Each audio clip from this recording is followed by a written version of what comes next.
আর last 2 ইয়ার হচ্ছে আমি যাইতে পারি নাই বাড়িতে আসলে এই বেবিদের জন্য। এখন যাচ্ছি প্রায় 1.5-2 বছর পরে।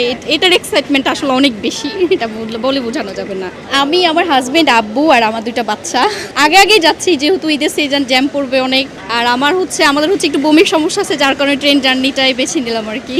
এই যে ট্রেন যাত্রা করছেন, আমরা দেখেছি বিগত বছরগুলোতে ট্রেন যাত্রা যারা করে তাদের অনেক অভিযোগ থাকে। এবছর কোনো অভিযোগ আছে? অভিযোগ বলতে এই বছর তো এখনো মাত্র তো শুরু করলাম, ফার্স্ট 2026-এ মাত্র আমি হচ্ছে ট্রেন যাত্রাটা করব। তো অভিযোগের এখনো কিছু পাই নাই। ট্রেন কিন্তু ঠিক টাইমে আসছে, অন্য টাইমে কিন্তু প্রায় দেখা গেছে 4টা বেজে যায়। এগুলো ঠিক টাইমে প্ল্যাটফর্মে আসছে। আবার দেখি সার্ভিস কতটুকু দেয়, আসলে গিয়ে কতটা পৌঁছাই আসলে। পরিবার নিয়ে ঈদ করার ব্যাপারটা আসলে কেমন একটু? অনেক অনেক, যার কারণে তো এত আগে চলে যাচ্ছি। অলরেডি প্রায় 4-5 দিন আগে কিন্তু চলে যাচ্ছি।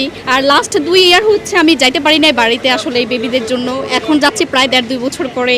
এটার এক্সাইটমেন্ট আসলে অনেক বেশি। এটা বলে বোঝানো যাবে না। আর এখানে এই যে আমার বাচ্চারা। একটু বলবেন, বড় হয়ে গিয়েছেন, ছোটবেলার ঈদ বড়বেলার ঈদের মধ্যে পার্থক্যটা কেমন? পার্থক্য অনেক। এই যে ছোটবেলা হচ্ছে নিজের জন্য সবকিছু, আর এখন সবকিছু বাচ্চাদের জন্য। আসলে শপিং থেকে শুরু করে ঈদ মানে সবকিছুই হচ্ছে আসলে বাচ্চাদের জন্য। এই যে বাড়িতে যাচ্ছি সেটাও কিন্তু ওদের নানা নানু, ওদের দাদা দাদু, ওদের এক্সাইটমেন্টের কারণেই কিন্তু যাওয়া হচ্ছে।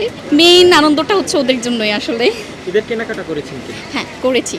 কেনাকাটা সব শেষ, সকল আত্মীয় স্বজনের জন্য, নিজেদের জন্য, বাচ্চাদের জন্য সব ধরনের কেনাকাটাই শেষ আসলে। এই সবাইকে নিয়ে যে ঈদ করার যে বিষয়টা, আমরা দেখি যে একান্নবর্তী পরিবারগুলো ধীরে ধীরে ভেঙে যাচ্ছে, ঈদের আনন্দ হারিয়ে যাচ্ছে, এটা নিয়ে আসলে কি বলার? এটা আসলে আমার মনে হয়েছে যার যার কর্মব্যস্ততার কারণে। আমরা হচ্ছে হয়তো কেউ ঢাকাতে মানে নিজের চাকরির জন্য থাকতেছে, কেউ যশোরে থাকতেছে, মানে ঢাকার বাইরে থাকতেছে, বাবা মারা গ্রামে থাকতেছে, কেউ আবার ঢাকায় আসতে চাচ্ছে না। তো ওই যার যার কর্মব্যস্ততা থেকে আসলে দূরত্বটা তৈরি হয়ে যায় আসলে।